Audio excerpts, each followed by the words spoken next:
Hi అండి అందరికీ, నేను మీ Anusha Krishna. Welcome back to our channel. ఈరోజు స్టోరీ వచ్చేసి విధి కలిపిన ప్రేమికులు పార్ట్ 27. భువనేశ్వరీ దేవి ఆ పేరు వినగానే జానకికి కొంచెం కోపం వచ్చినా లోపలికి వెళ్ళి 25 సంవత్సరాల నుంచి ఆమె అపురూపంగా ఎత్తిపెట్టుకున్న ఒక ఫోటోని తీసుకువచ్చి అమ్ములుకి ఇచ్చింది జానకి. ఆ ఫోటోలో జయరాం గారు జానకికి నుదుటి మీద ముద్దు పెడుతున్నట్టు ఉంది. ఇది మా నాన్నే అంది అమ్ములు. అమ్ములు అలా అనగానే అమ్ములుని మనసారా కౌగిలించుకొని, నువ్వు నా కోడలివి, నీకోసం ఎన్ని సంవత్సరాల నుంచి వెతుకుతున్నామో తెలుసా, ఇన్ని రోజులు ఎక్కడ ఉన్నావు అంటూ ప్రేమగా అమ్ములు నుదుటిని ముద్దాడింది జానకి.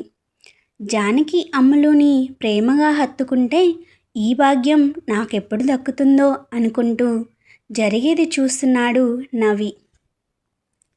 మీరు మా అత్తయ్య, మా నాన్నకు చెల్లెలు అయితే మీరెందుకు ఒక్కసారి కూడా మా ఇంటికి రాలేదు, మీరెందుకు నా గురించి వెతుకుతున్నారు అని ప్రశ్న మీద ప్రశ్న వేసింది అమ్ములు. కావాలని కక్షగట్టి నన్ను మా అన్నయ్యని విడదీసింది ఆ భువనేశ్వరి అని జానకి అనడంతో, అసలు ఏమైంది మేడం అంది అమ్ములు. భువనేశ్వరి మా బాబాయ్ కూతురు. భువనేశ్వరి చిన్నప్పుడే వాళ్ళ అమ్మా నాన్న చేసిన అప్పులు కట్టలేక పురుగుల మందు తాగి చనిపోతే అనాథలా తన తమ్ముడు కూతురు పెరగకూడదు అని మా ఇంటికి తీసుకొచ్చి మాతో సమానంగా పెంచాడు మీ తాత రఘురాం. సకల సౌకర్యాలు ఏర్పరిచి మాతో సమానంగా మా నాన్న చూసినా, నాన్న ప్రతిదానికి నన్ను ముందు పెడుతుంటే సహించలేక నేను నవి వాళ్ళ నాన్నని ప్రేమించిన విషయం అన్నయ్యతో ముందు చెప్పి తర్వాత నాన్నకి చెప్పి ఒప్పించి పెళ్లి చేసుకుందాం అనుకుంటుంటే, ఈ విషయం ముందే తెలుసుకున్న భువనేశ్వరి నా ప్రేమ విషయం, నువ్వు ప్రేమించిన విషయం పెదనాన్నకి అన్నయ్యకి తెలిసిపోయింది. వాళ్ళు నువ్వు ప్రేమించిన అతన్ని చంపాలి అనుకుంటున్నారు అని నాతో చెప్పడంతో నేను నాన్న వాళ్ళకి తెలియకుండా పెళ్లి చేసుకుని వచ్చి వాళ్ళ ముందు నిలబడ్డాను. నన్ను పెళ్లి బట్టల్లో చూసిన నాన్న ఒక్క క్షణం నిర్ఘాంతపోతే, అన్నయ్య మాత్రం ఒక్క మాట చెప్పాల్సింది కదామా అన్నాడు. అన్నయ్య అలా అనగానే ఏంట్రా చెప్పేది, వాడి కులమేంటో గోత్రమేంటో స్థాయి అంతస్తులు తెలుసుకోకుండా ఎలా ఒప్పుకుంటాం అని నాన్న అంటుంటే, నాన్న పక్కనే చేరిన భువనేశ్వరి, చూసారా పెదనాన్న, అక్క మీ పెద్దరికాన్ని గౌరవించకుండా మీకు ఒక్క మాట కూడా చెప్పకుండా ఎలా పెళ్లి చేసుకుని వచ్చిందో అని నాన్నకి నాపైన ద్వేషం పెంచేసింది. అన్నయ్య భువనేశ్వరిని మందలిస్తూ, తనంటే చిన్నపిల్ల, ఏదో తెలిసి తెలియక తప్పు చేసింది, పెద్దవాళ్ళగా ఆ తప్పుని మనం సరిదిద్దాల్సింది పోయి నిందలు వేస్తే ఎలా అని నాన్నని కన్విన్స్ చేసి మా ఇద్దరి సమక్షంలో జరిగిన పెళ్ళిని పెద్దల సమక్షంలో వైభవంగా జరిపించాలి అని నాన్నని ఒప్పించి త్రిలోక్ గారిని అడిగి వివరాలన్నీ తెలుసుకున్నాడు. ఎక్కడ ఏంటి ఏం జాబ్ చేస్తారు అని. త్రిలోక్ గారు వాళ్ళది ప్రాపర్ హైదరాబాద్ అని, మా పేరెంట్స్ చిన్నప్పుడే చనిపోయారని, మా అమ్మమ్మ తాతయ్య దగ్గరే పెరిగానని చెప్పి వాళ్ళ కంపెనీ పని మీద ఈ ఊరికి వచ్చాక నేను పరిచయం అవ్వడం, ఆ పరిచయం ప్రేమగా ఎలా మారిందో చెప్పడంతో మీ వాళ్ళకి ఓకేనా అని అడిగాడు అన్నయ్య. జాను మా ఇంటి కోడలుగా వాళ్ళకి ఓకే అని త్రిలోక్ గారు చెప్పడంతో, నాన్నతో మాట్లాడి రేపు పంతుల్ని పిలిపిస్తాను, మీరు పైన గదిలో విశ్రాంతి తీసుకోండి అని చెప్పి అన్నయ్య పని మీద బయటికి వెళ్ళాడు. రాత్రి 10 అవుతున్నా ఇంటికి రాలేదు. అప్పుడు భువనేశ్వరి వచ్చి, పెదనాన్న నీతో మాట్లాడాలి అంటున్నారు అని చెప్పి నాన్న రూమ్కి తీసుకెళ్ళి నన్ను రూమ్లోకి వెళ్ళనిచ్చి బయట నుంచి గడియ పెట్టేసింది. నాన్న పిలిచారంట అని నేను అడుగుతుంటే నాన్న అటువైపు తిరిగి పడుకుని ఏం సమాధానం ఇవ్వలేదు.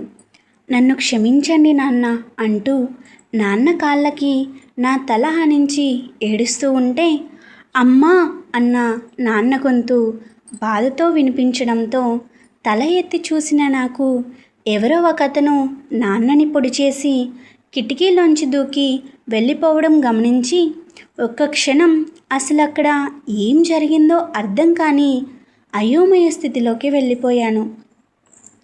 అప్పుడే గది తలుపులు తెరుచుకుని అన్నయ్య, భువనేశ్వరి, త్రిలోక్ గారు లోపలికి వచ్చారు.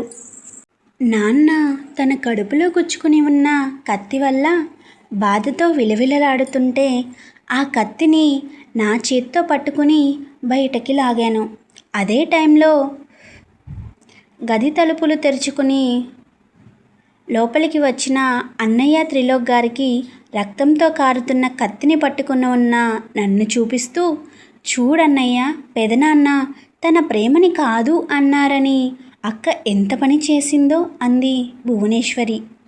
భువనేశ్వరి అలా చెప్పడంతో ఒక్క క్షణం షాక్కి గురైన నేను కంట్లోంచి ఉబికి వస్తున్న కన్నీళ్లను ఆపుకుంటూ అన్నయ్య దగ్గరికి వెళ్ళి, నేను నాన్నని ఎందుకు చంపుతాను అన్నయ్య అంటుంటే, కడుపులో చిన్న కత్తిపోటుకి ఎవరూ చనిపోరక్క, కానీ నువ్వు పెదనాన్నని ఎలాగైనా చంపాలని ఈ కత్తికి విషం పూసి పెదనాన్న కడుపులో పొడిచావు. అందుకు పెదనాన్న చనిపోయారు. ఎందుకు పెదనాన్న మీద అంత కోపం పెంచుకున్నావు? నీ ప్రేమని, నీ దొంగ పెళ్ళిని కాదు అన్నాడనా?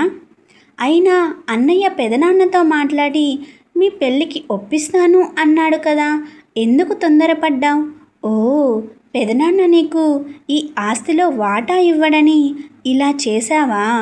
దేవుడు లాంటి పెదనాన్నని ఇంత దారుణంగా విషం పూసిన కత్తితో ఎలా చంపాలనిపించిందక్క అంటూ ముసలి కన్నీరు కార్చింది భువనేశ్వరి. అది అన్న మాటలకి భువనేశ్వరి అని గట్టిగా అరచి తనని కొట్టడానికి చేయి ఎత్తిన నాకు అన్నయ్య అడ్డుపడ్డాడు.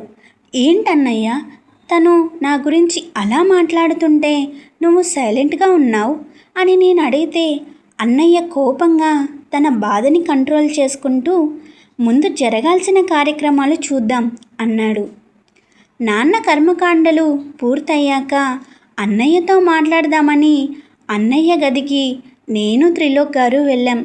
మమ్మల్ని చూసి కూడా చూడనట్టు చైర్లో కూర్చొని నాన్న ఫోటో వైపే చూస్తున్న అన్నయ్యతో, బావగారు మీతో కొంచెం మాట్లాడాలి అని త్రిలోక్ గారు అంటే అన్నయ్య నుంచి ఎటువంటి సమాధానం లేదు.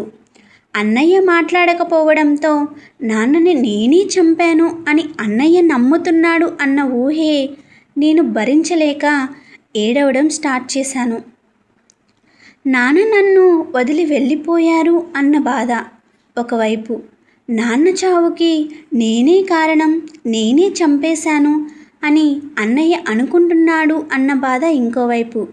నిజంగానే మీ చెల్లి మీ నాన్నగారిని చంపింది అని మీరు అనుకుంటున్నారా బావగారు అని మళ్ళీ అడిగాడు త్రిలోక్ గారు. జయరాం వైపు నుండి మౌనమే సమాధానమైంది.